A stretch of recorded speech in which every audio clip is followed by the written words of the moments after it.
Без денег, без еды, без дома. Кризис больно ударил по казахстанцам. Особенно не повезло тем, кто отдал свои деньги строительным компаниям. Они и деньги потеряли, и квартир своих не получили. Но сами-то компании живут припеваючи. Знаете почему?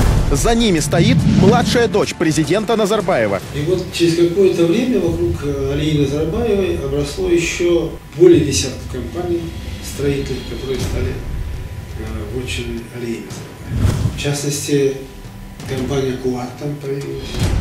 Кто виноват в бедах казахстанских дольщиков? В интервью Виктора Храпунова телеканалу К+.